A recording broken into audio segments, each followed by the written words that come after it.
From the Library of Congress and the Smithsonian National Museum of African American History and Culture. This is David Cline for the Smithsonian African American History and Culture Museum and the Library of Congress Civil Rights History Project.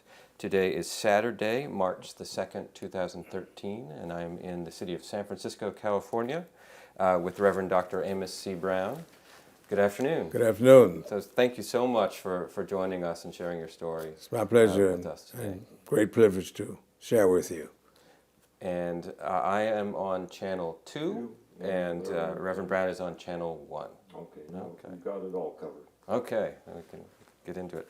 So, Reverend Brown, if we could just start, if you could tell us a little bit about where you were born and your family, your people, and how that informed you growing up as a young person. I was born in Jackson, Mississippi, February 20th, 1941. And according to the U.S. Census, my great-great-grandfather, Patrick Brown, was born a slave in Franklin County, Mississippi, in a community called Hamburg. It's east of Natchez. And that area was one great dropping off point for slaves from about 1820 to 1845-50. In fact, there was a terrific cholera epidemic there around 1830 in Natchez. And these slaves who were shipped down the river were quarantined out of a place called Forks in the Road. And that's east of Natchez. So it was from that area that my great-grandfather was a slave. And I have had that sense of history when I had the occasion of my aunt, my father's sister, sharing this information with me. Naturally, I was born in a segregated, apartheid South and Mississippi when things were really difficult. In fact, it was commonplace for me to hear of the tales of lynchings, of blacks being mysteriously unaccounted for in the Mississippi Delta, where my father pastored rural churches. In fact, my father succeeded Reverend George Lee in Holmes County, Mississippi, at a Baptist church. Reverend George Lee was murdered in 1955, month of April, the same year that Emmett Till was murdered. His body was found on August 28th, 1955. And I remember the instance in which a man named Eddie Noel, a sharpshooter, who confronted a white man for having an affair with his wife, went to this honky-tonk and restaurant in Holmes County, Mississippi, to tell his wife that she had to come home and not work there anymore. And when this white man jumped him and beat him up, this 28-year-old man, World War II veteran, went to his car, came back with his .22 rifle, and shot this white man dead with that .22 rifle. He fled from the scene with his wife, and for 18 days, he was on the run. And about 300 to 400 white men, some of them were drunk from moonshine liquor. This posse tried to apprehend him. They couldn't find him. But it was a woman named Arenia Mallory, who was the first principal of the Saints Industrial School in Lexington, Mississippi. That was a school, it was started as a high school, sponsored by the Church of God in Christ. Church of God in Christ was founded by Charles Mason at the turn of the last century, around about 1906, after he had gone down to Los Angeles to witness the Azusa Street revivals. My point being, by giving all this background history, is that this woman was so influential. It was the vice president of the National Council of Negro Women, that group that was founded by the great woman Mary McLeod Bethune. Well, Dr. Mallory went to Eddie Noel and convinced him that he should turn himself in. But before she met with him, she had learned that he had killed 2 other deputy sheriffs. And that meant that this black man murdered 3 white men and was on the run and did not turn himself in until this black woman convinced him to give up. The long short of it is that when he went to court, the judge, I'm sure in his mind, felt that any Negro who would kill 3 white men in Mississippi must have been crazy. So he had an order for him to be examined over at the Whitfield Mental Institution. And the record is that he was never tried and convicted. He was released later, and it was found out that he was a descendant, a child of one of the governors of Mississippi. From 1909 to 1913, Governor Noel, and I don't know if that had anything to do with his getting off, but he was never sent to trial and convicted. He died a natural death in Fort Wayne, Indiana. But I remember as a child the excitement, the serial reports of Eddie Noel killing these white men, and what would happen if they caught him. And how did you react to this story? That story definitely was of great interest to me as a child.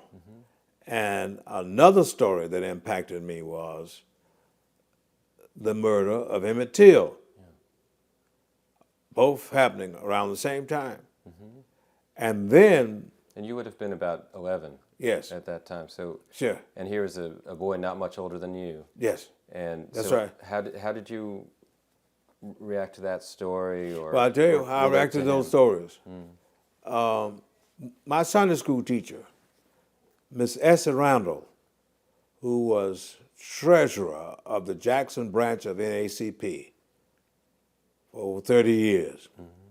One Sunday morning at the Farish Street Baptist Church, which was one of the few churches that opened its doors to any civil rights activity. What's the name of it again? Farish, F-A-R-I-S-H, Farish Street Baptist Church. One Sunday morning, she asked me, did I know what my name meant? I was 8 years old then. And I told her no. She said, your name means Amos. That's a Hebrew word. And it means the prophet who bears the burdens of the people. And I never forgot that. So that when I became aware of Eddie Noel, I became aware of the lynching of Emmett Till, Reverend George Lee. And when I became aware of a meeting that was held in Dallas, Texas in 1954, that my sister attended along with Medgar Evers. It was at that meeting, 1954, that Channing H. Tobias, who was chairman of the board of NAACP, coined the phrase, free by 1963. And when Gloria came back from that meeting with Mr. Evers, and I heard her telling what happened, I was all intrigued about this conversation that I had with her. And she said, you know, in 1963, there'll be no more segregation. We'll be able to vote. We won't have to sit at the back of the bus.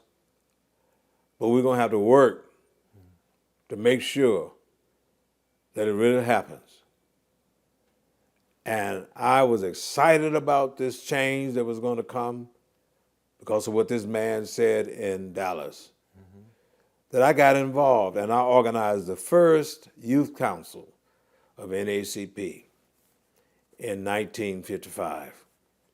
And after I organized that youth council, that spring of 1956, Mr. Evers asked my mother if I could travel with him to San Francisco to the National Convention of NAACP, where I would have exposure with other young people from across the country who were in civil rights activity under the umbrella of NAACP youth movement.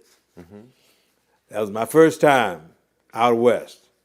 Mr. Evers had just bought an old 1955 Oldsmobile. We called it the Blue Goose. And didn't have air conditioning in that day.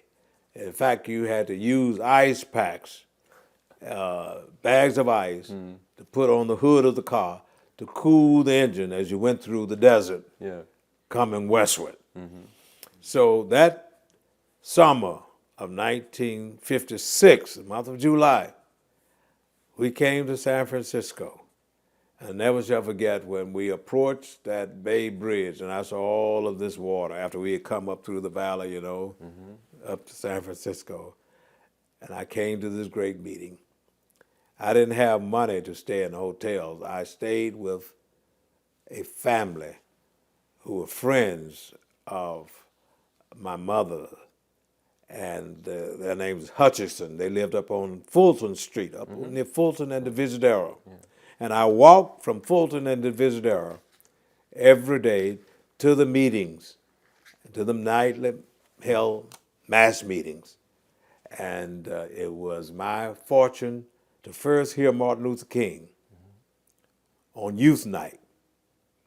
He had just won the victory in Montgomery. Right. And when he gave his panoramic treatment of history, you know, and talked about the times of the Greeks and the Egyptians and all that good stuff, and he said, but this is the greatest time for me and for all of us to be alive. And he spoke about the hope that he had for America and the eradication of racism. I never shall forget, he ended that great speech that night by saying, I have the dream that the day will come when all of God's children, from base black to troubled white, will be significant on the Constitution's keyboard. And I have a copy of that speech in my possession now that I heard him deliver. And on that Sunday morning of the convention, believe it or not, I worship at this church Oh, you did? that I came back to be pastor of. Yeah. Little did I know. And the name of this church? Just Third Baptist Church, which is the oldest predominantly African-American Baptist church in western United States. It was founded in August the 1st of 1852, which was the centennial of the abolition of slavery in the Caribbean islands. So this church also had a great confluence with history. That's the same year that Harry Beecher Stowe's book, Uncle Tom's Cabin, was published. And I'm confident that there was agitation in the air, a move for self-determination on the part of blacks before the Civil War here in the West.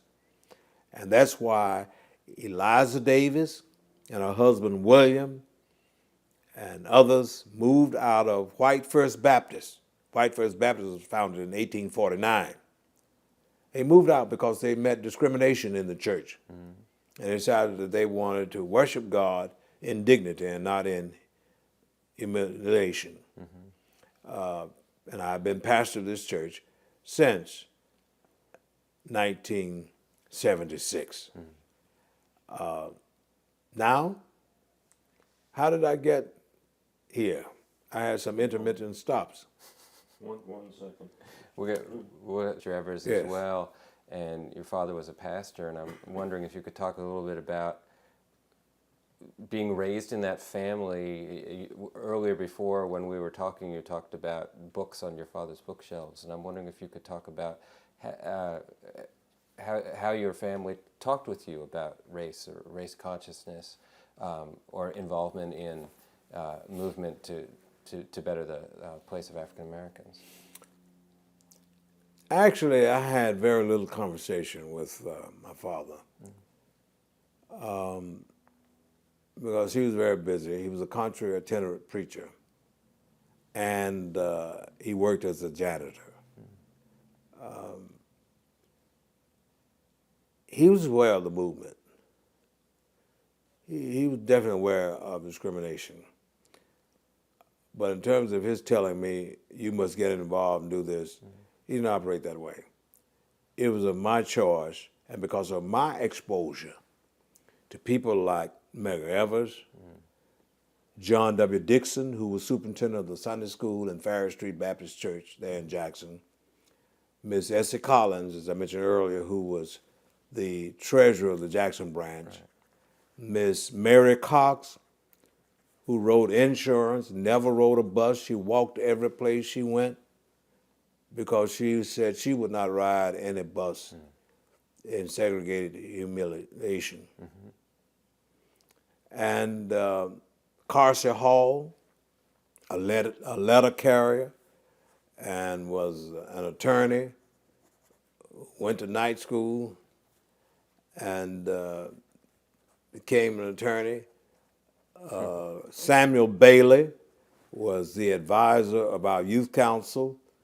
He was a member of the College Hill Baptist Church. Let me say parenthetically, back in the day, there were only about 3 or 4 churches that embraced the civil rights movement.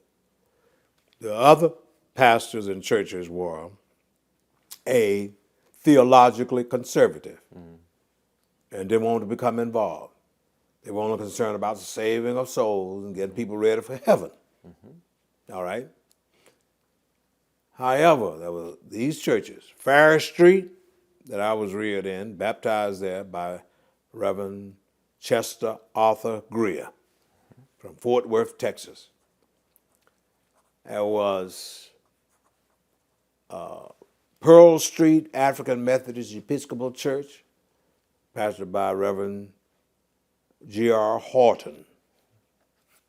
There was College Hill Baptist Church, pastored by Reverend W.L. Jones. And later, the New Mount Zion Baptist Church that Reverend Bell became pastor of during the height of the student demonstrations of the 60s. Those were the only churches who would open their doors. Out of how many in Jackson? Oh my God. You must have had about 100 or more churches. People were afraid. You know, we were mavericks. And little did I know also that the State Sovereignty Commission, that watchdog spying group on all civil rights workers, had a 10-page file on me. When that file was opened in the 1980s, we knew that we were being watched, but we didn't think that they were that serious in terms of spending money to spy on teenagers, kids. But they even had a report in that file, and I will give you a copy of it, in which it was reported that I had opened a bank account at the Deposit Guarantee Bank. One of the vice presidents broke the law, broke confidentiality, and reported to Mayor Thompson and to the chief of police that I had opened this bank account and the amount of money that we deposited. And there was a notation there that this name must be kept confidential, and they had blotted out the name. His name was Latham, Latham. I don't know if he's still alive or not, but he was the vice president of the Deposit Guarantee Bank of Jackson. They also had on file there any place that I spoke as president of the Youth Council or as later state president of youth councils in Mississippi. Any conventions that I went to. In fact, it was in 1958, again with Mr. Evers and Mr. Joseph Broadwater, who was a member of our branch. We went to the convention in Cleveland. That was the year that the Little Rock Nine won the Nobel Peace Prize. And I was in an interview with the Cleveland Plain Dealer paper about conditions for blacks in Mississippi and the double system of education we had, and the fact that black teachers were not receiving salaries equal to whites. And someone, I can give you a copy of that document, someone sent to the superintendent, the white superintendent, Mr. Kirby Walker, Kirby P. Walker, that article. And I was told when I got back home to enter school that fall, going into my senior year in 1959 at Jim Hill High School, that segregated school, I was told by my principal, Mr. Luther Marshall, that he had gotten orders from the white superintendent and the black superintendent of schools that I was to not be permitted to re-enroll at Jim Hill High School because I didn't know how to keep my mouth shut. And I was creating too much trouble. Well, when Medgar Evers, again, my mentor, heard about this, he got with my mother and later contacted my father, who was, by the way, at the National Baptist Convention. It was the month of September when school opened up. And we threatened to file a lawsuit for the desegregation of Provine High School. It was a white high school there near my home. And all of this is written up in Mr. Evers'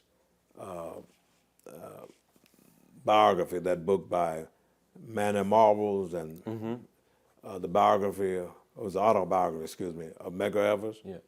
Well, all of this is documented in that book. And when Mr. Evers threatened the suit, they really started moving in because they didn't want to integrate the schools. And so they rescinded my being prohibited from going to Jim Hill. They let me back in, but they abolished the student council that I was also president of in order to break my influence. However, the students later elected me president of the senior class. Well, they withheld my holding that position. And I was valedictorian. But again, to break my spirit, they denied me that honor and only let me be salutatory. Now, was your principal, were these his decisions, or was he being told to? He's been told. In fact, years later, Yeah. after I had gone and finished Morehouse, Crozer Seminary, had become an accomplished pastor. I went back home, and he saw me, and he broke down and started crying. He said to me, Brown, you were a kid then, and you didn't understand that we were under a lot of pressure, under a lot of threats, and we were afraid of losing our jobs. He said, I didn't mean any personal harm against you. He said, but I had to do what the people told me to do. And it was that kind of an atmosphere in Mississippi back then. In fact, in that State Sovereignty Commission report, there was an indication of how they had spies who would go to any mass meeting and would take down the license plate numbers of anybody's car who was parked around the church. And they would find out who the car belonged to.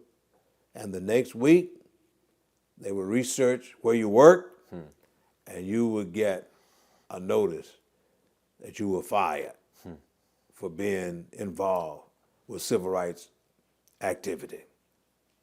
I continued my involvement in the NAACP youth movement and was elected national chairman of the Youth Work Committee in 1959 in New York City.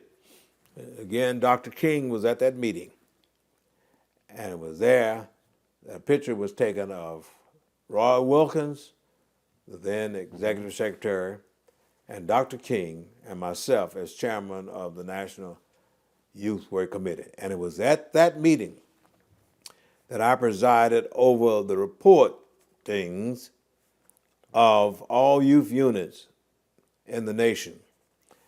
And I was privileged to receive the report from Clara Luper, who was the advisor of the Oklahoma City Youth Council, and Barbara Posey, who was the president of the Youth Council in Oklahoma City.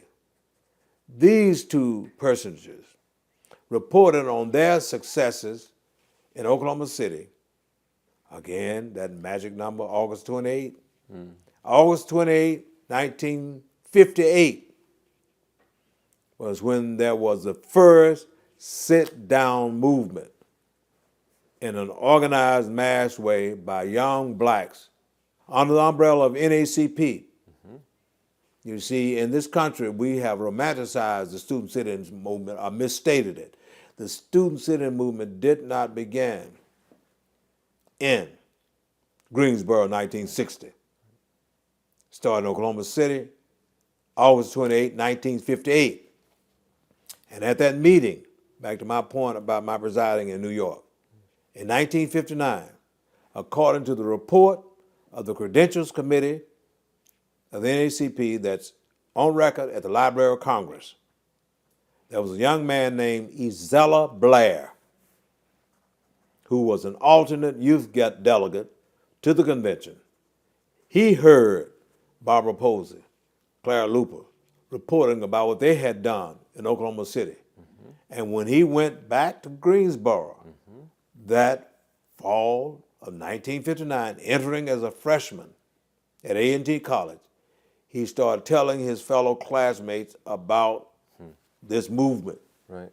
And no one would move with him during the fall, but he got 3 others to go with him and sit down on February the 1st, 1960.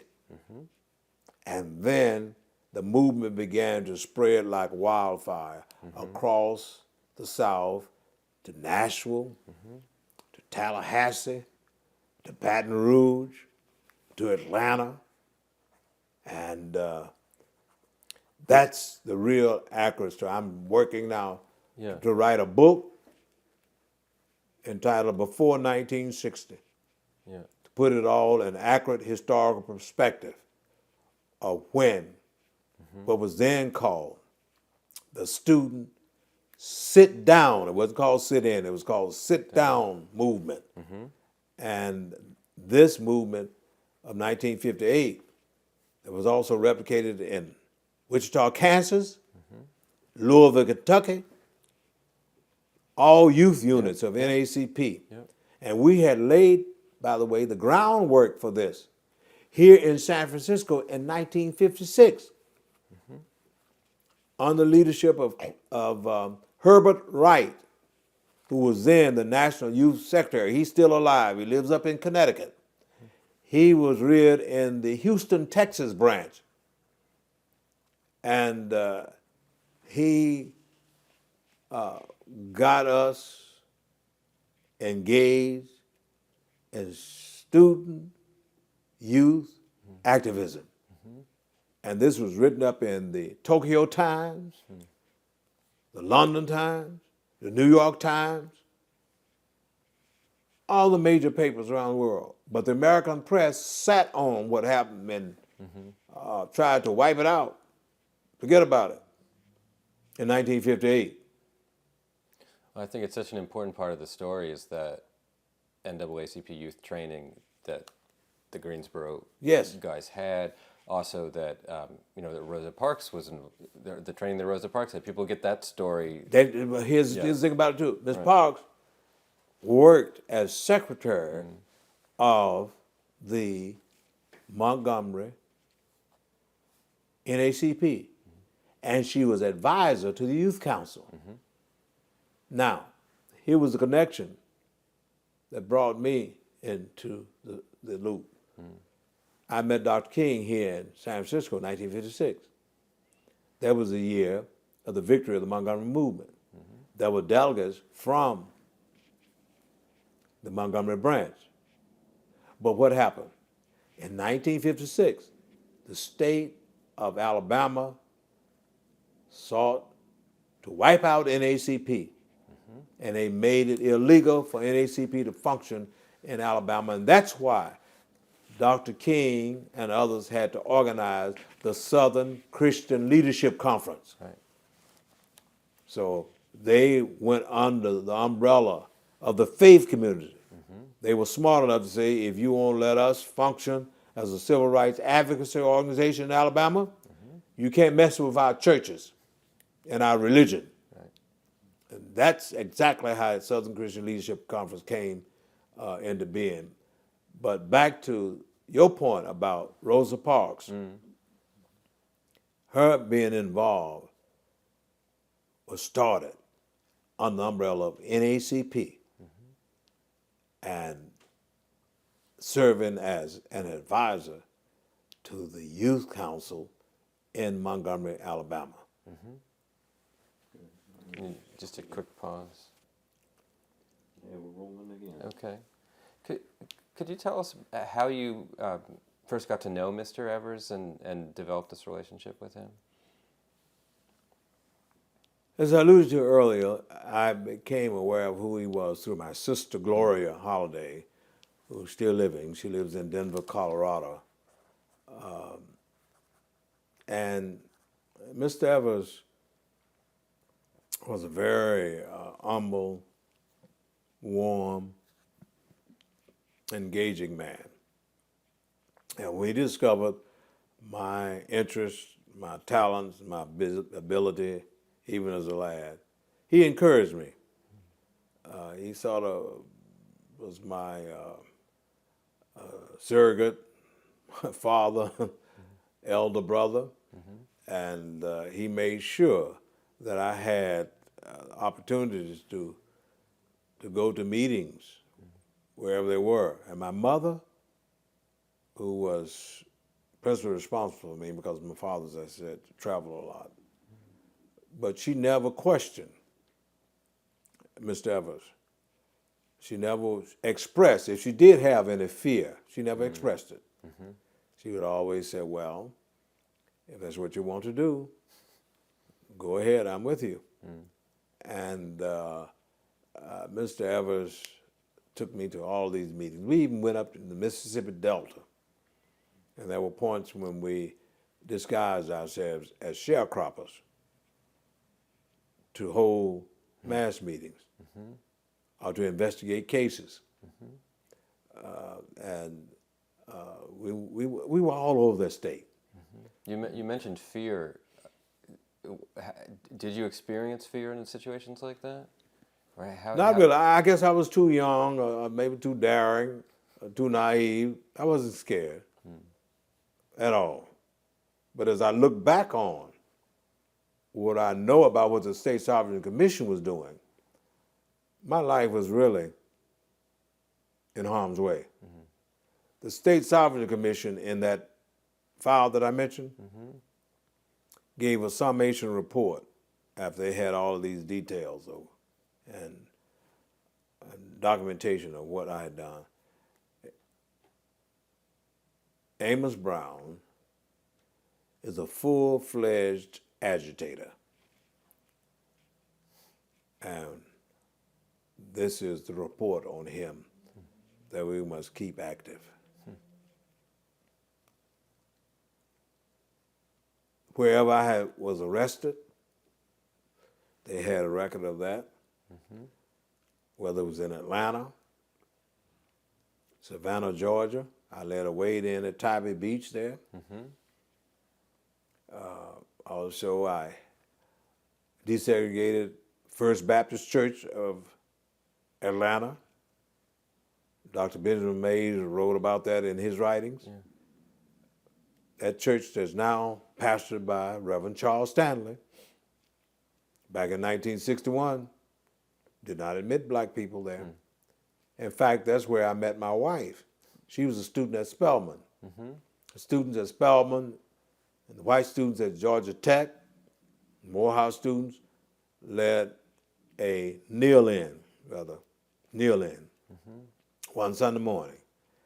And at that church, deacons and trustees literally picked up these students and threw them out of that church. And after the service was over, I saw my wife outside on the steps with a number of other wife-to-be, that is, a number of other students from Spelman.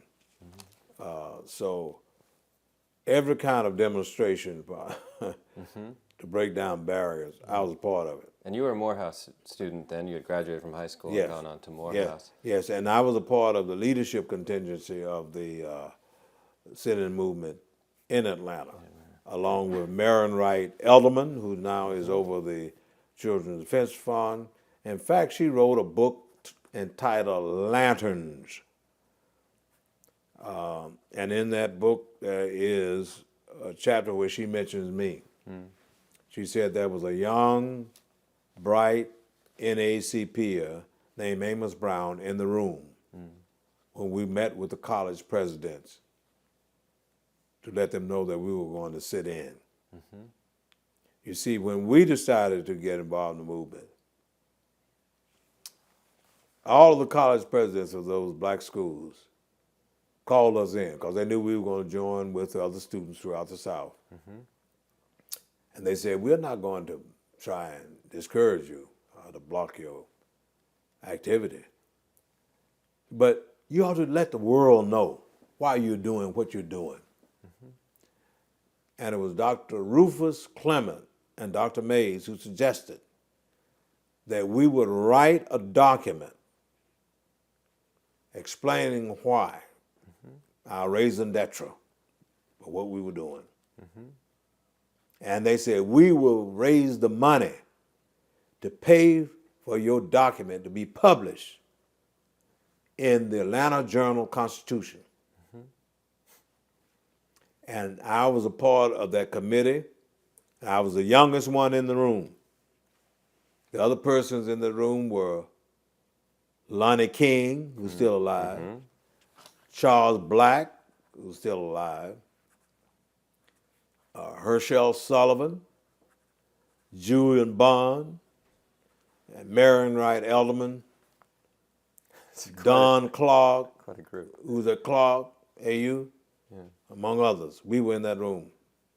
And after we wrote that document, it's entitled The Committee on Appeal for Human Rights. After it was published in the journal, we sat in. And I spent time in jail with Dr. Martin Luther King, his brother A.D., Otis Moss, who's still alive, pastor emeritus of the Olivet Baptist Church of Cleveland, Ohio, and Lonnie King, and David Satchel. David Satchel, the former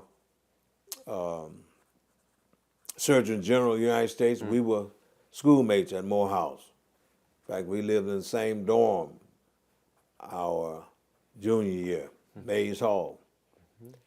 We entered Morehouse at the same time, too. So that was my experience. But my experience was not just relegated to civil rights in America. I became aware of world affairs. In 1957, when I met Rajmohan Gandhi, Mahatma Gandhi's grandson. He was here in the United States with an organization called Moral Rearmament. It was founded by Dr. Bookman in England. It's called the Oxford Movement back in the 40s. And they had the, what I consider to be a bit naive, that the world would be made better if people would just commit themselves to some absolutes. Absolute honesty, absolute purity, all these absolute non-selfishness, all of this. Well, I listened to it, and I saw some good in it. But I felt back then that you needed some realistic legislative action to change the legal underpinnings for discrimination in this country, in addition to calling on the individual to change one's heart and try to live a higher standard of living. Later, after I went to that World Affairs camp meeting, rather, up at Mackinac Island, Michigan, Mr. Gandhi invited me to be his guest. And there were about 87 countries represented there from around the world. That was the same year that Martin Luther King won the Spingarn Medal, which is the highest medal that could be bestowed on an African American for achievement in previous years in that particular calendar year. And Mr. Gandhi was there to be a part of that ceremony. And then from that international exposure, I also was invited in 1958 by the Quakers to attend a World Affairs camp up at Camp Danby near Cornell University. Spent a whole summer there. Here I was, a kid out of Mississippi. My parents weren't that affluent. Though we were poor in things, we were rich in ideas and in academic pursuits and in a commitment to social engineering and social justice. So that's been basic and principle of my career. And since then, this has been my passion.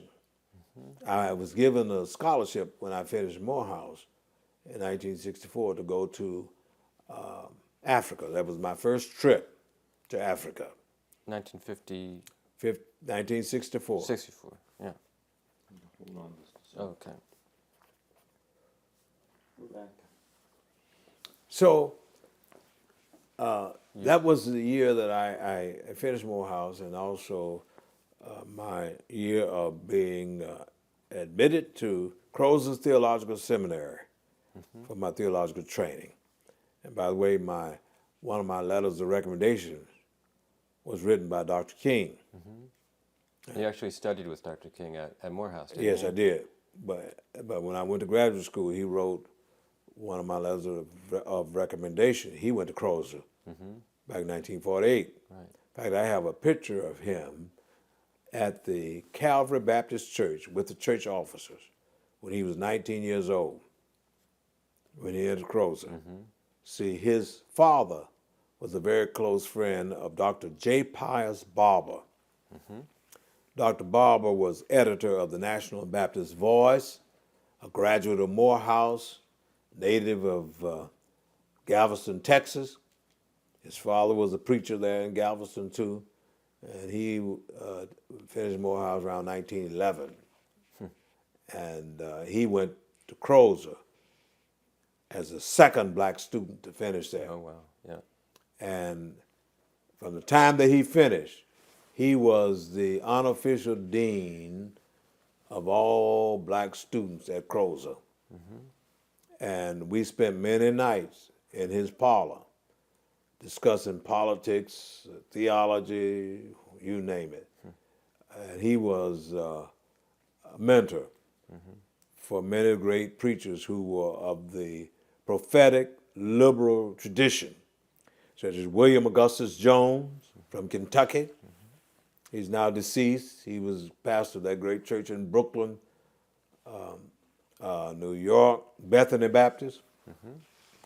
Dr. Samuel DeWitt Proctor, who went to Crozer. Dr. Harold Carter, who's still alive, is in Baltimore, Maryland. Dr. B.J. Whipper is from Alabama. Dr. Charles Booth is in Columbus, Ohio. Dr. Jesse Wendell Mapson is pastoring in Philadelphia. Reverend Dr. Archie Lamone, who served with the World Council of Churches in Geneva, Switzerland. When his having finished seminary. And this tradition is what created African American preachers, prophets, who were on the cutting edge and never bifurcated the gospel. It was never either or, personal salvation or social salvation. It's always both and. We could not see at all how one could talk about saving a soul and not dealing with the society that made it difficult for the soul to be honorable, just, and fair. You had to deal with both. And that's why we got the blessing and the gift of Mordecai Wyatt Johnson. He too finished Morehouse College and went to Colgate, Rochester, the sister school of Crozer. Oh, right, yeah. Dr. Mordecai Johnson, born in Paris, Tennessee. He studied at Harvard, University of Chicago. But he was pastor of the First Baptist Church in Charleston, West Virginia in 1926. Before 1926, the Board of Trustees did not have the confidence in any black who could be president of that school. But they decided that they would give an African American an opportunity. And when they sent out the search committee, people like Ralph Bunch, Sterling Brown, and others, they felt that they were scholars and they should have been considered. But the prevailing wisdom was that they needed a personality like Dr. Mordecai Johnson to lead that school and take it to its next level. He was elected president in 1926. When he got there, his first agenda item was to discover what could be done to bring that law school to first-class status. It was a night school when he got there. What did he do? He called on Justice Louis Brandeis, who was serving on the Supreme Court. And he asked him, if you were to build a first-class law school, what would you advise the builder to do? And on the condition that Reverend Dr. Johnson would not tell anyone what he said until he died. He told them, I wouldn't build a law school that would teach young black lawyers how to become corporate lawyers to make money for themselves, even criminal lawyers. He said, I would build a great school that would teach young black minds how to master the art of constitutional law. And from that conversation, Dr. Johnson sought out Charles Hamilton Houston and gave him the green light to build that law school, make it first class. And in Charles Hamilton Houston's first class, there were 3 young men. Thurgood Marshall from Baltimore, Maryland, who had been denied admission to the University of Maryland Law School.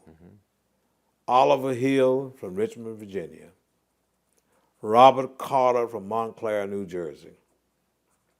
And there was the counsel and the mentorship of one James Nabreth.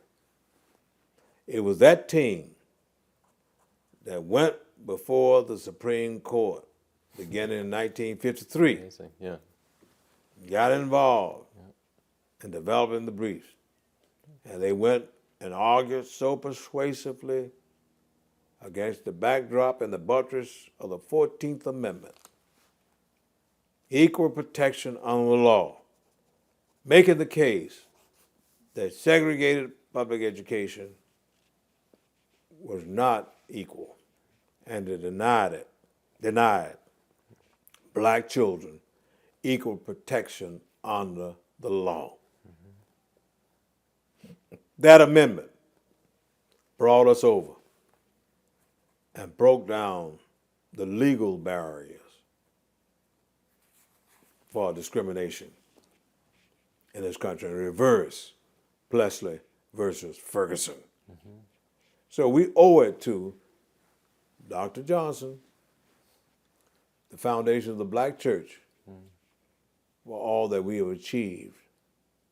Not the total church, because not everybody was involved in the movement. In fact, the Joint Center for Political Studies came out with a report some time ago that only about 3% of the black preachers were involved in the civil rights movement. It's a romanticized statement to say that everybody was with Dr. King. They were not. For as I mentioned to you earlier, there were only about 3 or 4 churches in my hometown of Jackson, Mississippi, who became in the movement. And Dr. King was a remnant, this group. They were a new breed, just a handful.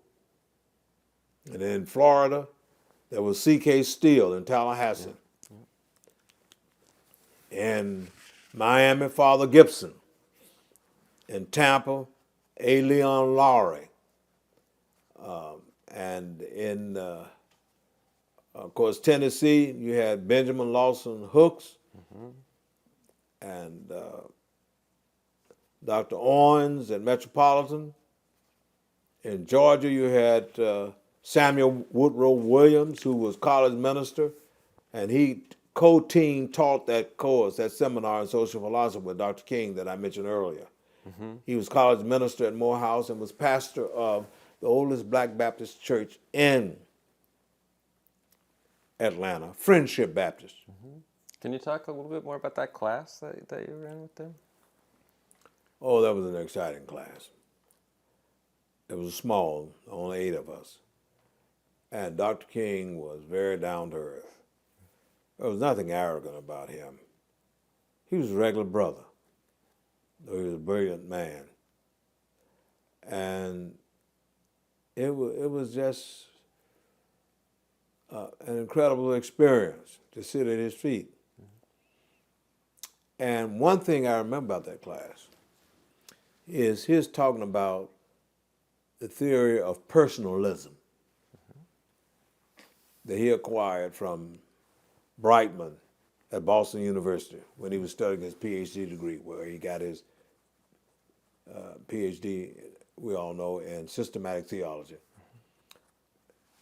Personalism says that every human being is imbued with dignity and worth, and we should respect that worth and dignity and not rate, not measure or judge people on the basis of where one was born, what was one's color, what one's religion was. But we should respect every person in spite of our uniquenesses and differences.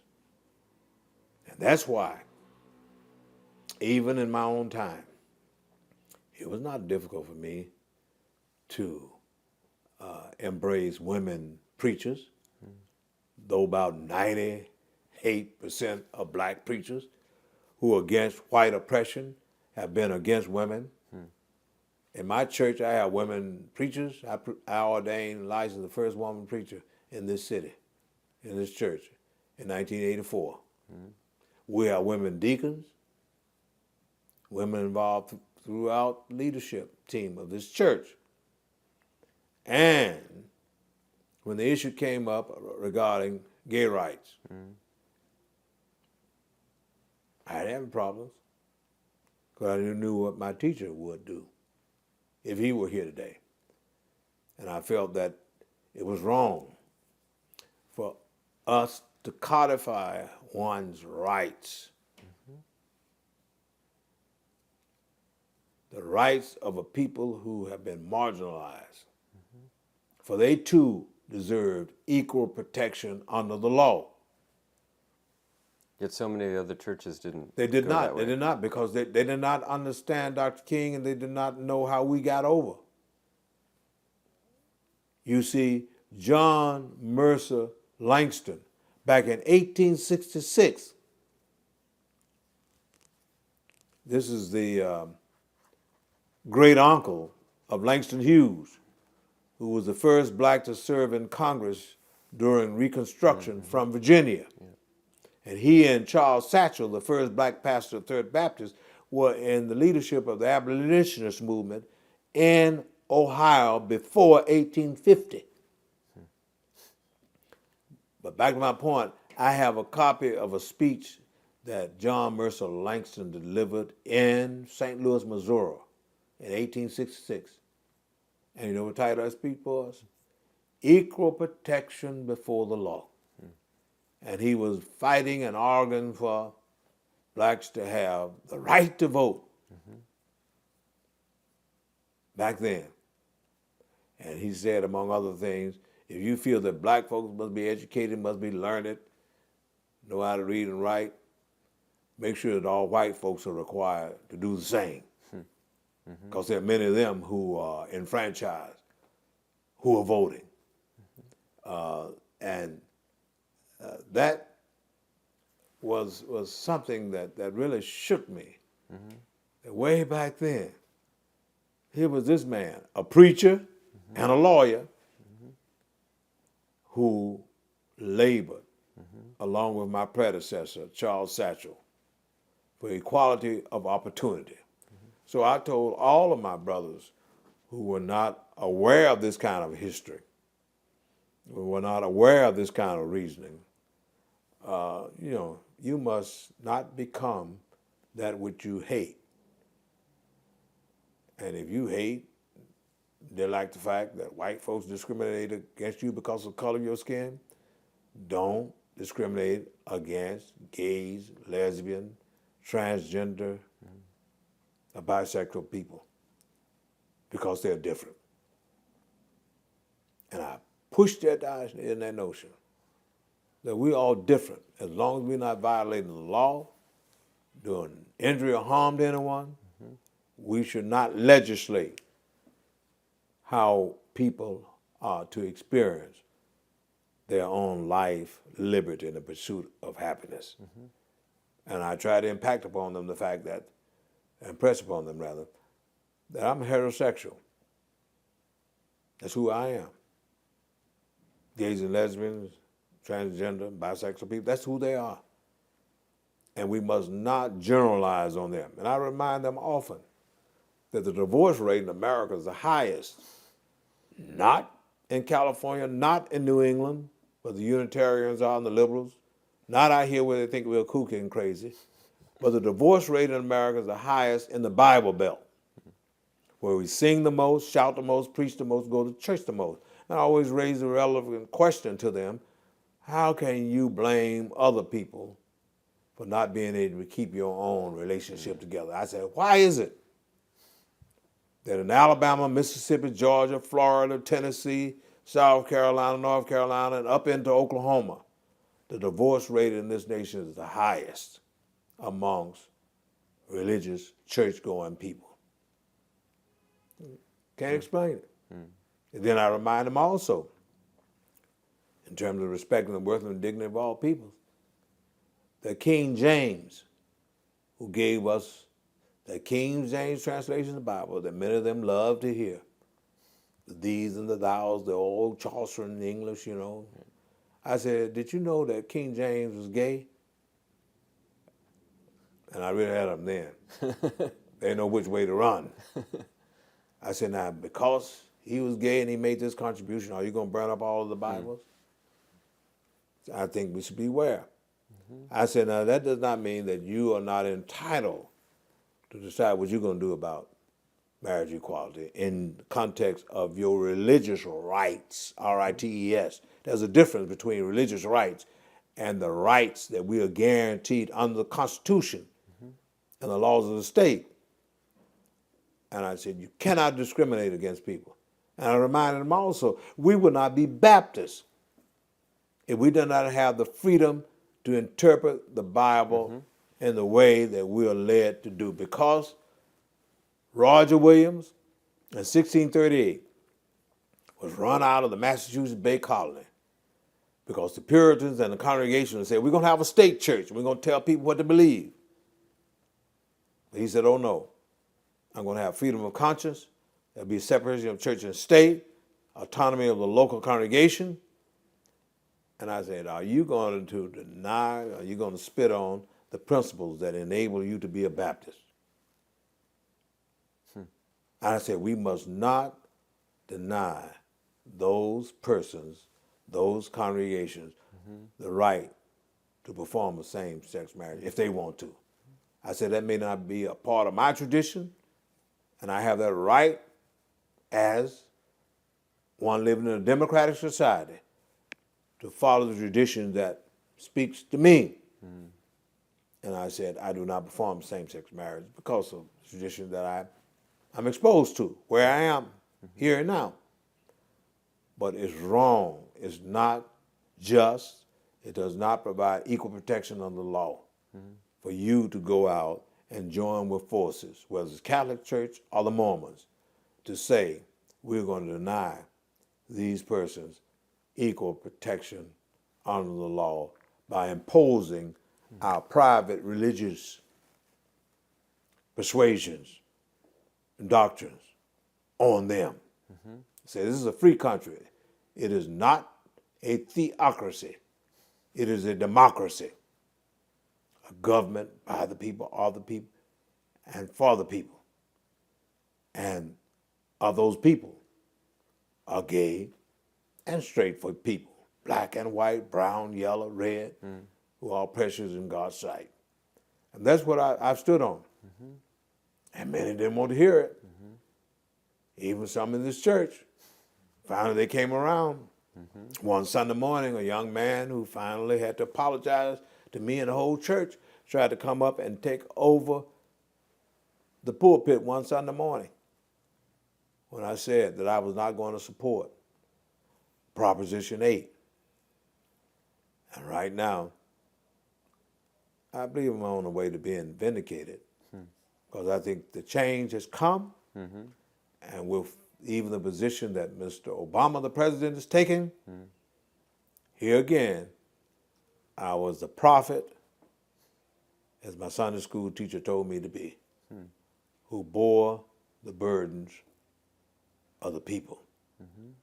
And I think that I have humbly borne those burdens, not just for black people, not just for women, but also for gay people. You mentioned earlier the idea of Okay.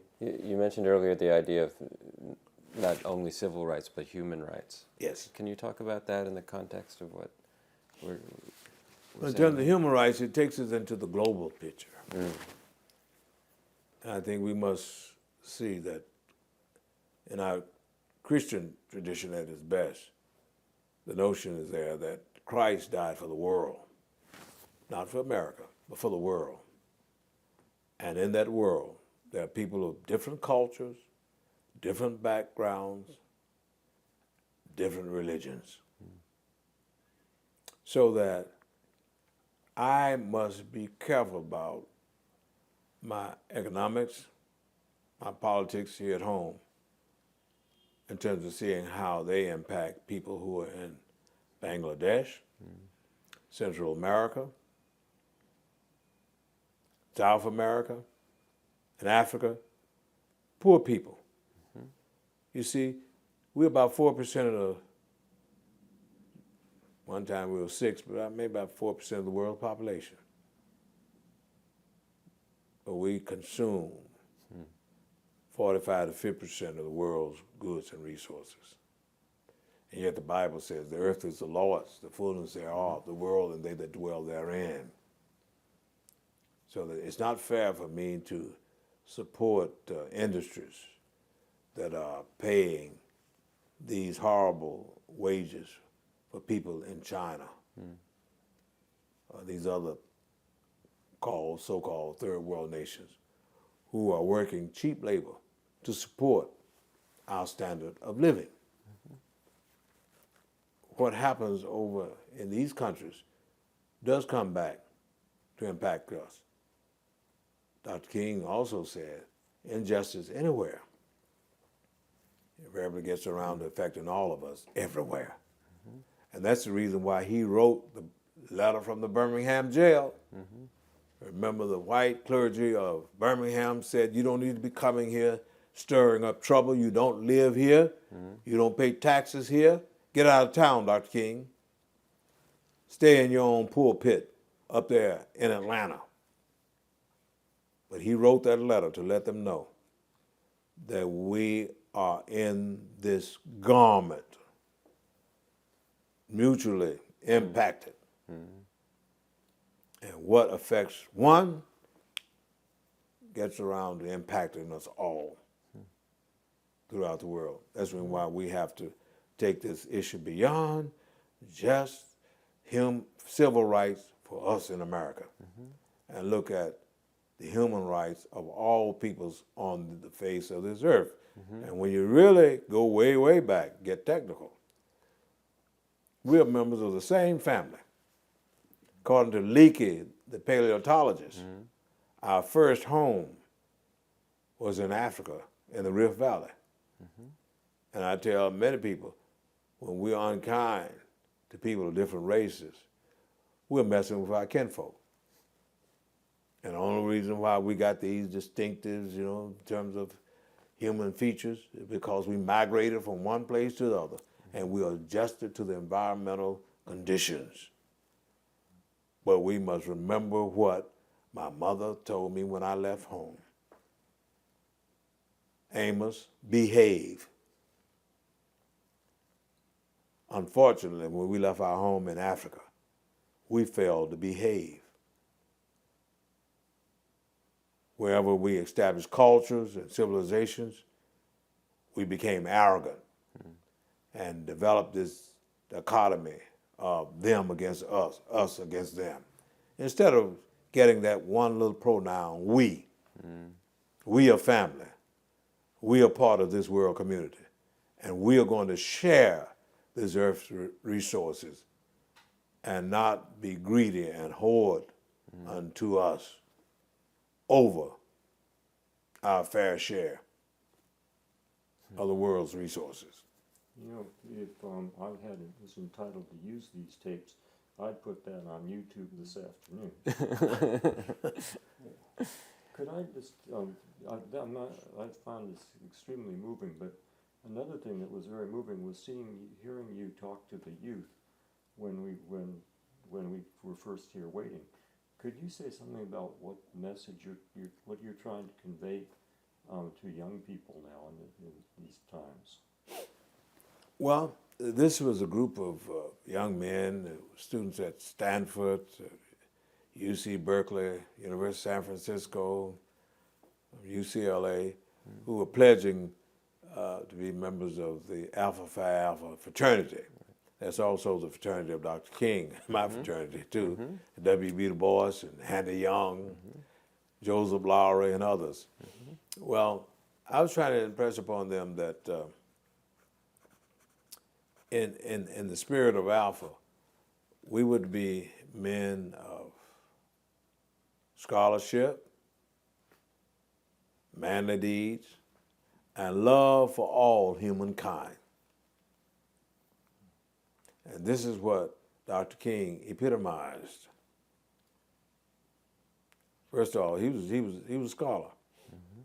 He entered Morehouse at the age of 15, early admission student. Though at Morehouse, his average, and I have a copy of his transcript, he was a C+ student. However, at Morehouse, those professors were hard taskmasters. But when he finished Morehouse, he went on to Crozer, and he was an A student. Was president of the student body, and went on to Boston University and got his PhD degree. He was a scholar. And that's the reason why I worked here in my ministry to create more young King scholars. Right now, we're involved in a program over at Martin Luther King Middle School called Students of Promise, working with Latino and African American males who are underachieving. You see, the mean average for all black students at the middle and high school levels in this city, believe it or not, is D+. And only 30% of black students in this school district finish. 30% finish high school. And when you look at the higher education level, the same percentage obtains. Of those who enter school, for whatever reasons, drop out, on about 30 to 40% finish. That's tragic. So I was trying to let these young men know, I repeat, that they have the responsibility that once they get their sheepskin, don't forget that Mary McLeod Bethune said, when you become the first black here, the first black there, the first black there, make sure you are not the last one. And as you climb up, reach back and pull someone along with you. And I was challenging them to really work to be role models or models for young men in inner city communities. Secondly, I was appealing to them to be involved in the culture and the communities of black people. For many times, middle-class blacks go unto themselves and forget about the community. Reminded them that they were needed now to be what W.B. Du Bois called missionaries of culture and self-help. And then thirdly, I was trying to remind them that they needed to be world citizens, not be provincial. The same as I was tutored and taught to do so through the experiences that I had with Operation Crossroads Africa when I first went to Africa in 1964. The other thing that I did not mention earlier is that program was started by a black Presbyterian pastor named James Robinson, who was pastor of the Church of the Masters in Harlem. In 1958, same year I got in trouble with that article in Cleveland Plain Dealer about conditions of education in Mississippi. Dr. Robinson started this program. What was the program about? Engaging American and African students in summer programs of study, travel, and community development programs. This is where John Kennedy got the idea of the Peace Corps from. Right, right. And where did you go? I went to Liberia, Sierra Leone, Senegal, and Ghana. Spent 2.5 months there on the west coast of Africa. That was my first exposure, I repeat, to Africa. And I've been to Africa since then, 22 times, all over. And I was one of the founders, along with Dr. Leon Howard Sullivan, of that program called the African American Summit. The first summit was held in Cote d'Ivoire and Abidjan, Ivory Coast, back in the 90s, 91, I believe it was. And I never shall forget that night that we met in the home of Dr. Sullivan in 1990, and he shared with us this vision of pulling African American leaders and scholars, business persons together to build relationships across the Atlantic, so to speak, to really help Africa go to the next level in terms of development in areas of education, economic empowerment, and community development. I went to many of the summits. How influential do you think that first experience with Operation Crossroads Africa was for you, and how you view the world and your career path? Well, it gave me a practical experience of putting into action what I learned in 1958 at Camp Danby at Cornell University. You know, Tennyson was right in his work Ulysses when he said, "I am a part of all that I have met." We become what we met. Our environment, our exposure does create for us impressions, mirrors, use words of Charles Cooley, sociology, looking glass selves. Our young people need more reflections in the mirror of them doing, achieving, seeing their counterparts doing, achieving. And unfortunately, in many of our inner city communities, we don't have enough of those models. And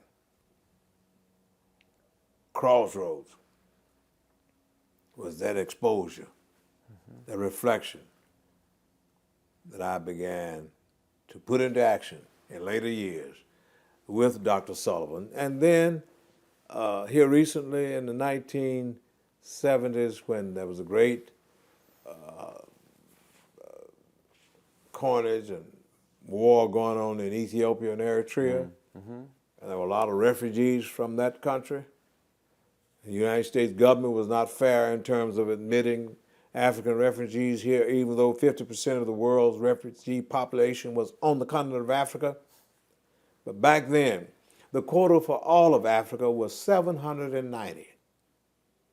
But for other countries, you're talking about a minimum of at least 10,000. And later on, it mushroomed into about 50,000 for Soviet immigrant, Jewish immigrants, 125,000 for Cubans, another 45,000 Southeast Asians. So our immigration department was not just and fair in terms of Africa. And when they were challenged on it, they said, "Oh, we don't want to cause a brain drain on Africa." But they didn't say that about India. They said about these other countries. They admitted them to the country. So I was involved in that effort, and this congregation, through my leadership, sponsored about 3,000 refugees from Africa and the Caribbean islands.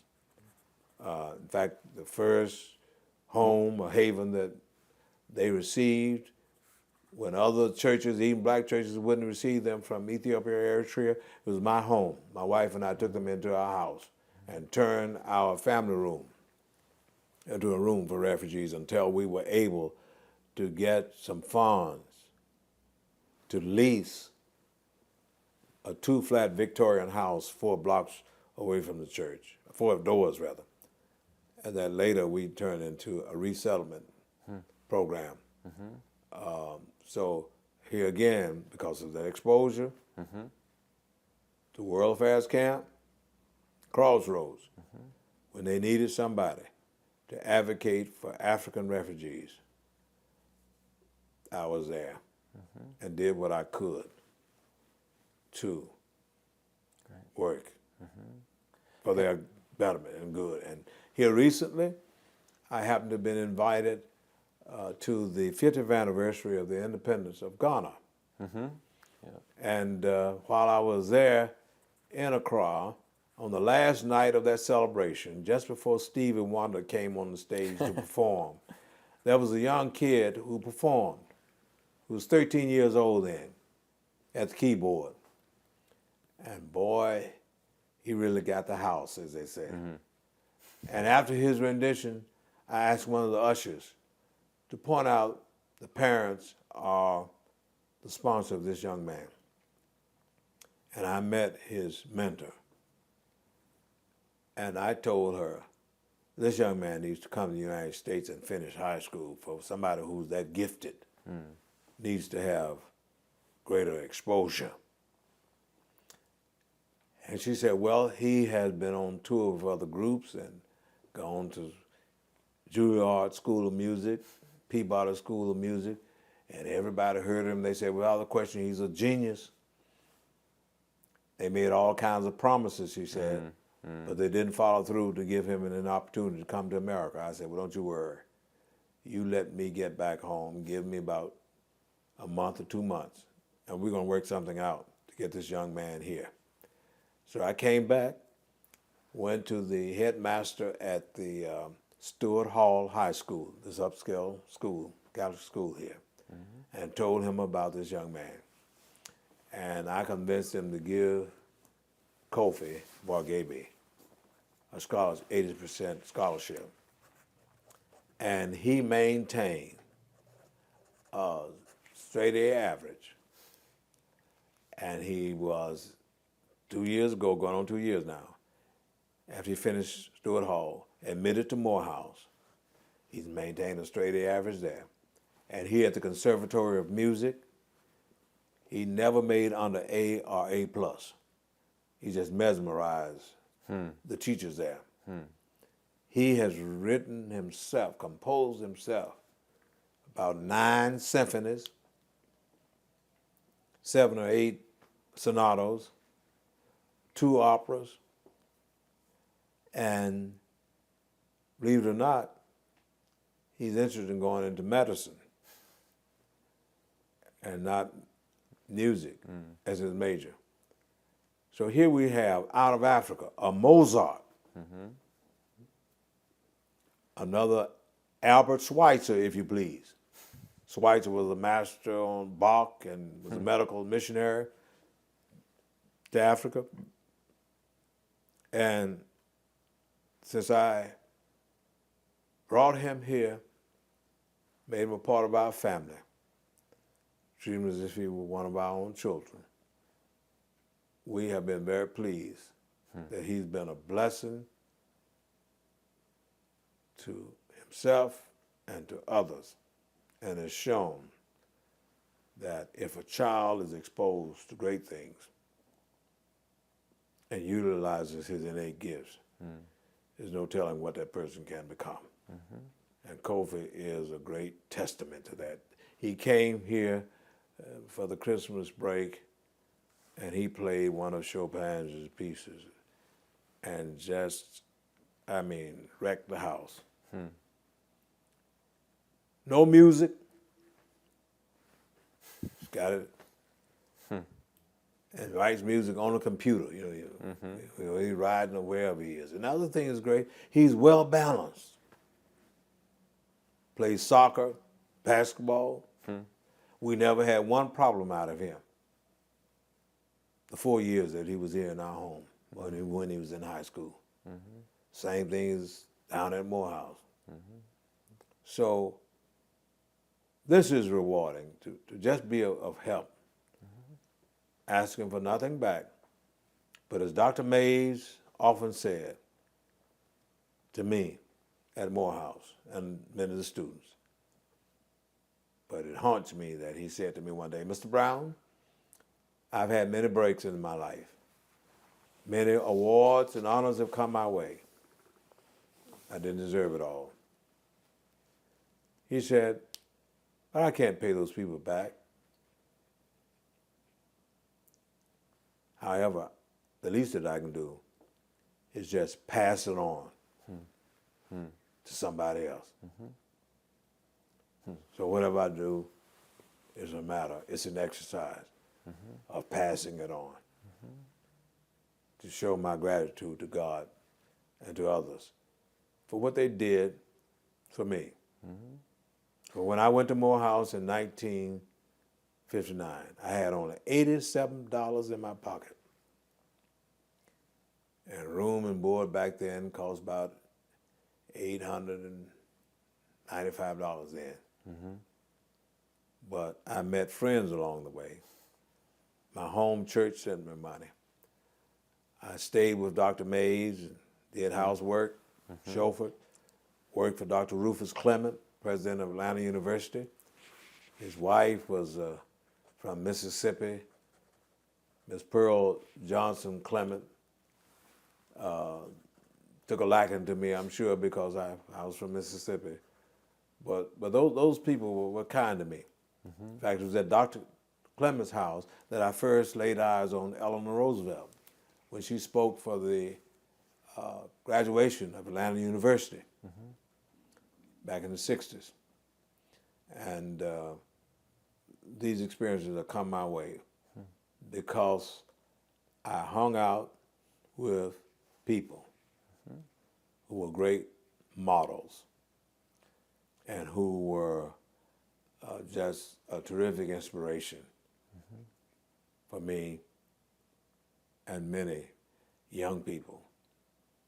And in many ways that began with your relationship with Medgar Evers. That was it. Yeah. Yes. And can I ask you about the loss of Medgar Evers and how you experienced that? You know, at Morehouse, they often teased me because I was from Mississippi. And they always reminded me that I was from a foreign country. And they would say to me at break time, well, Amos, you better go and apply for your visa to get back to Mississippi because you're going back to a different country and you go back down there. And it was that summer of 1963 that I was in summer school. See, I missed a semester because I was out in the student demonstrations, civil rights movement, you know. And I had to do these courses to make sure that I finished my work in '64. And this brother from Alabama said to me, Amos, you better not go and apply for your visa this time.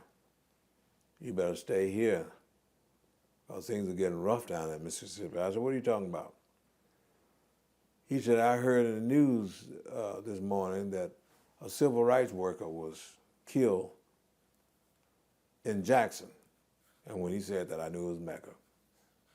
And I had just spoken with him a few days before, asking me if I would come and work that summer again as I'd done previous summers, doing organizing and youth work. But I told him that I have to pass because I want to finish school on time. And I would catch him later, you know. But I was not shocked because I realized how tense it was. And he, I don't know, he had this premonition that something would happen because he was too vocal, and people were rallying around the cause. There was great protests with students from Tougaloo College, Jackson State, and then the Freedom Riders were coming later, including myself. The previous summer in 1961, though I was not with the group that went to Montgomery, I went on myself on my way to Jackson and did my protest. And I joined up with them there, but they had sent most of them up to Parchman, to the prison there. And so when I got there, Mecca told me that since they had already gone up to Parchman, me to stay and engage young people in protests with some of the public facilities there in Jackson. And the one that we chose was the municipal park. You couldn't sit on the same bench and look at the monkeys or the elephants together with whites. And I was arrested at the Livingston Zoo, along with several other members of the youth movement of NAACP. And that same summer, I was arrested because I insisted that a young doctor would not call my 85-year-old neighbor boy when I took him to the University of Mississippi Hospital. And they knew who I was because I'd already been involved in demonstrations, including the Livingston and Freedom Rides, you know. And when Chief Ray came out there and saw it was Amos Brown again, and the doctor told him that I had taken him on because he called my neighbor boy and not a man by his name. And they said, well, what are we going to get him on now? And one of his lieutenants said, well, we'll arrest him on using profane language in public. And I spent 2 nights in jail. Del Mega bailed me out. And there's an article that ended up in the Pittsburgh Courier, in which Mr. Evers said that all you have to do is open your mouth in Mississippi and it's profane.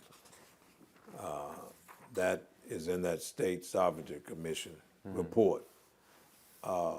So that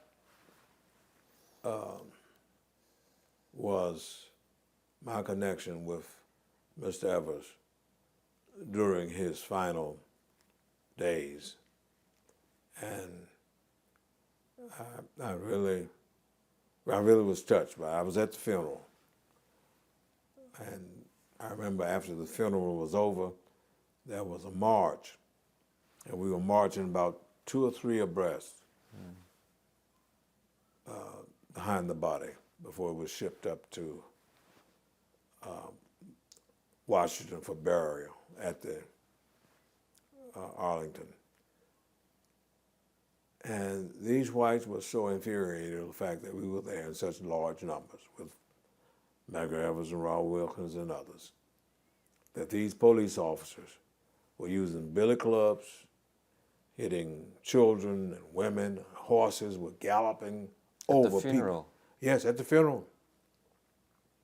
At the funeral.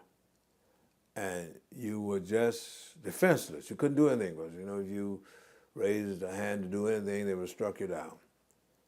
But that was a horrifying experience that day there in Jackson. So I've kept in touch with Mrs. Evers. In fact, I saw her 2 weeks ago in New York at the national board meeting of NAACP. I'm still on the national board. And I will be speaking this May, on May the 11th, in Jackson for the Freedom Fund dinner of the Jackson branch, and also for the commemorative service in Jackson, marking the 50th year of the assassination of Medgar Evers. So was that a moment of despair for you, or quickly translated into galvanizing you to carry forward? Well, I've never had these moments of despair.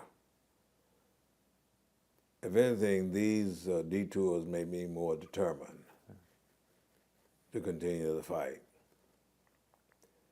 And Mr. Evers would not want me to stop or to be dejected, but to get up, move on. And that's what we must do. For this problem of race in America is still with us. And as one scholar, Cornel West, said, race matters. It really does, still, unfortunately. And we have built a nation over an ism that should not be. As we well know, whatever is in your DNA, unless you accept treatment or therapy or change your lifestyle, can cause your discomfort or your demise. I think the same thing obtains for America in a sense. If we don't come to deal with this issue of race, we're going to destroy this nation. And we ought to move to get over it. We ought to go through the therapeutic process. President Bill Clinton tried to do it with his commission on race that Dr. John Hope Franklin was chair of. But that commission was derailed. People didn't want to talk about it. And even though we have Mr. Barack Obama, the first African American to be president, we're not in a post-racial society at all. It's still here. A case in point, let me say this right so that I won't appear to be heartless, but I must state the facts. Black youth and children have lived every day in a climate of violence. It's more violent for an African American male between 15 and 30 than it was for a soldier in the Desert Storm, the Persian Gulf, or in Afghanistan, or Vietnam. At this church, I'm leading funerals practically every month, sometimes, for young African American males. It's not happening in other communities at all, as often as it happens for us per capita. However, we did not get that excited about this issue of guns until 20, unfortunately, babies who happen to have been principally white. One was biracial, the little Latino black girl, Anna Green. There was on CNN a clip of her sitting at the piano with her little brother because her parents said they wanted the world to remember her as she was a bright child with hope and possibilities. And you know what that little girl was singing and her brother was playing? Neither one missed a note. Come, thou almighty King, help us, thy name to sing. Father, all glorious, all over all victorious, come and reign over us, Ancient of Days. If we were to take to heart the lyrics of that song,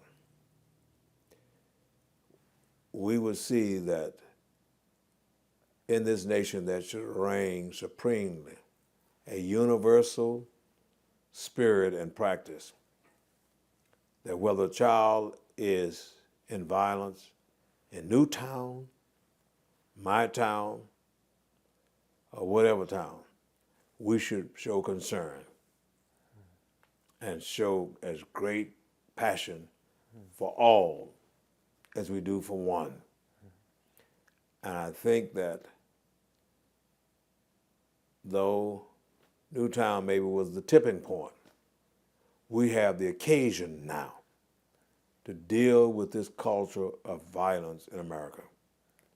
I just got back from a meeting on Friday with the senior staff, the chief of staff of Vice President Biden, with Franklin Graham and Richard Land of the Southern Baptist Convention, who's over the Public Policy and Social Justice Commission of the Southern Baptists. That's the largest Protestant denomination in the nation.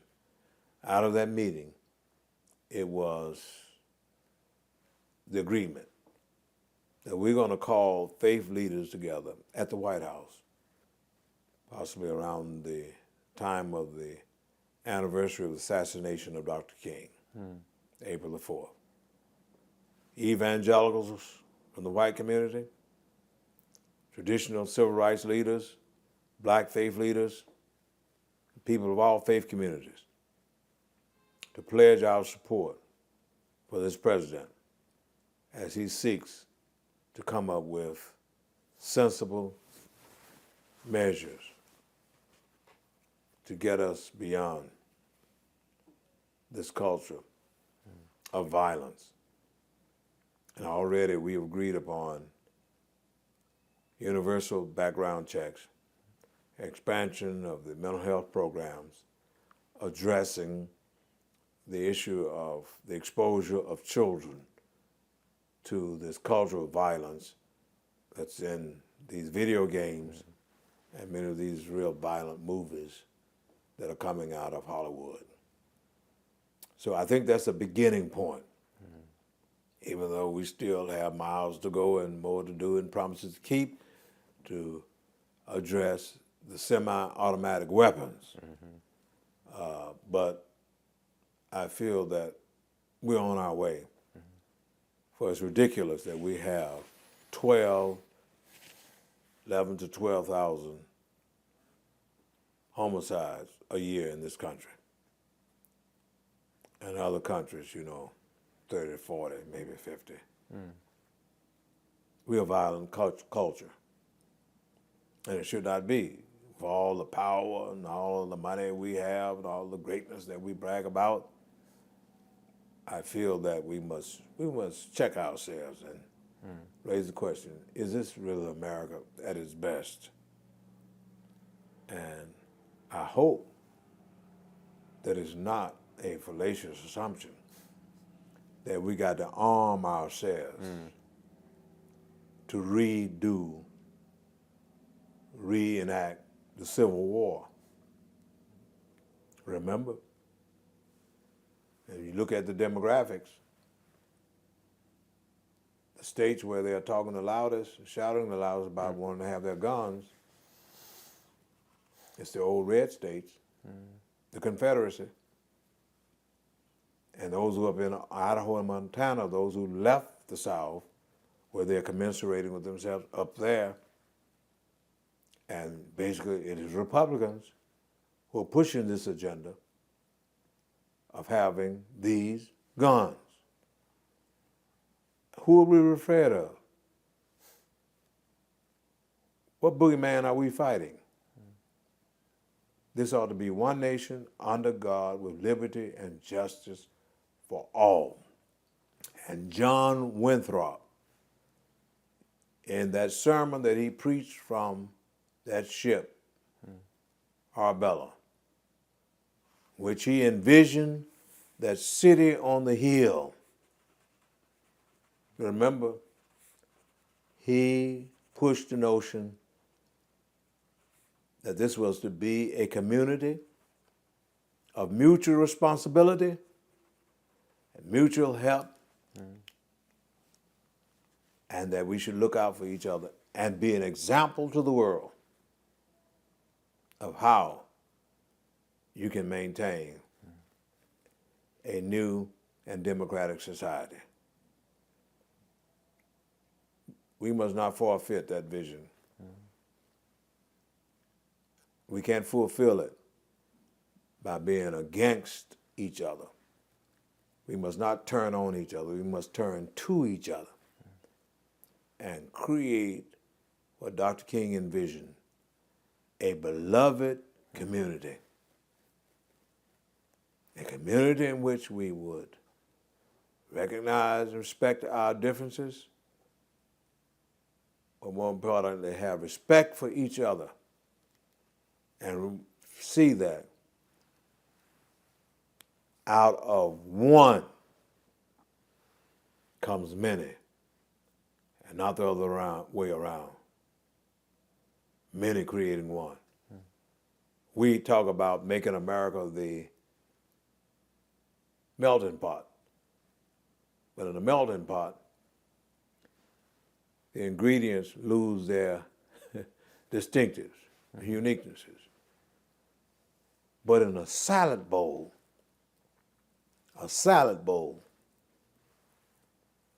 the entities, the ingredients are still visible, but it's more nutritious. But we're told that a salad can be more nutritious than just eating meat or a pot of stew. And I think that America would be healthier when we become one nation, but in our oneness, see that there are many strands, many cultures, and to be a multicultural, multi-ethnic nation doesn't mean that we are deficient. It means that we are more enriched. And when we're enriched, we're able to say, I'm black and I'm proud. I'm yellow and I'm mellow. I'm red, but I ain't dead. I'm brown and I'm sound. I'm white and I'm all right. I am gay, but I'm godly. I'm straight, but I'm sensible. That's the kind of antiphonal, united chorus that ought to be coming from America, and not this dissonance of hate, of division, and destruction of human life.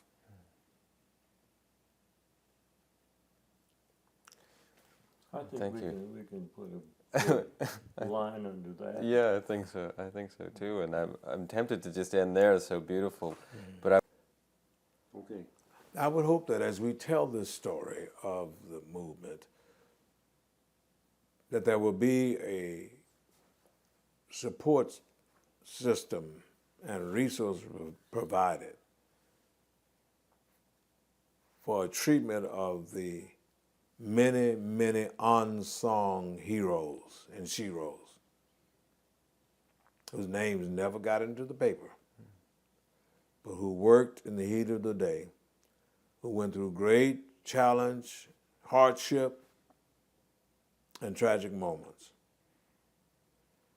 Case in point, in Mississippi, Mr. C. Bryant, a railroad man in Macomb, was a great warrior, peaceful warrior. Doc Owens, also in Macomb.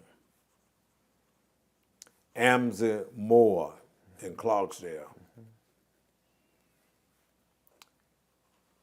Mary Piggies, Dr. B.E. Murph,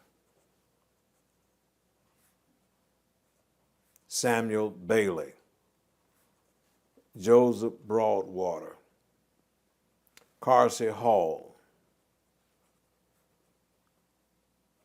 Randolph Darden from Meridian, J.A. Noel, Reverend William A. Bender, who really laid the groundwork for the student movement and the civil rights movement in Mississippi in the 50s. Back in 1946, Reverend Bender, who was college pastor at Tougaloo College, that congregational related school, wrote letters to Walter White. These radical letters are on file. About his efforts to get equal pay for black teachers in Mississippi. And he also fought the white primaries in Mississippi. This is before Fannie Lou Hamer in Atlantic City. This man, who was courageous, he walked all over Jackson. Everywhere he went, whether it was rain, shine, sleet, or snow, he had an umbrella on his arm. And here again, goes back to this thing of exposure in terms of what it does to make us who we are. His daughter, Luella Bender, was one of the persons who was in that car with me in 1956, and Mr. Evers, and Miss Della Irvin, who was the advisor to the Grambling college chapter in Grambling, Louisiana. When we came west in 1956, we left Jackson and went to Grambling, picked her up, and we came out here together. Well, it was her father who pioneered, he was a pioneer in Mississippi. Another preacher who was a new breed, who even many times walked alone. And there also was Gladys Bates, who filed the first suit, and along with her husband, John Bates. And her father, Mr. Noel, was another champion. You see, the people who were in the vanguard of the movement were independent because they worked for the U.S. government as postal workers, or they were insurance salespersons. Any other black who had to depend on whites for their livelihood would have been done in immediately. Or barbershop owners, or But yes, funeral parlors. sure, funeral parlor, yes, that's right. And another person was Reverend R.L.T. Smith, who was one of the first blacks to run for Congress. He lived right down the street from my home house. He owned a grocery store and was a letter carrier. Reverend L.C. Wilcher, he also came to this meeting in 1956 in San Francisco National Convention. He was a letter carrier. Carsey Hall, the attorney that I mentioned earlier, was a letter carrier. John W. Dixon was a letter carrier. So you see, many segregations of the South talk about maintaining their states' rights because they knew that they could do whatever they wanted to do blacks in and to oppress black people and keep them down. And when they talk about we don't want the government interfering, what government are they talking about? The U.S. government. the federal government. And it's another coded message of being against blacks when they say we got to protect ourselves against the tyranny of the government. When they're referring to the government, it's not about their state government, not about the state government of Mississippi or like South Carolina, where they still want to hoist the Confederate flag. They're talking about the federal government because they don't want to do right. They don't want equal protection of the law, and they don't want justice for everybody. They want to maintain their old Southern way of life. Can I ask you a question?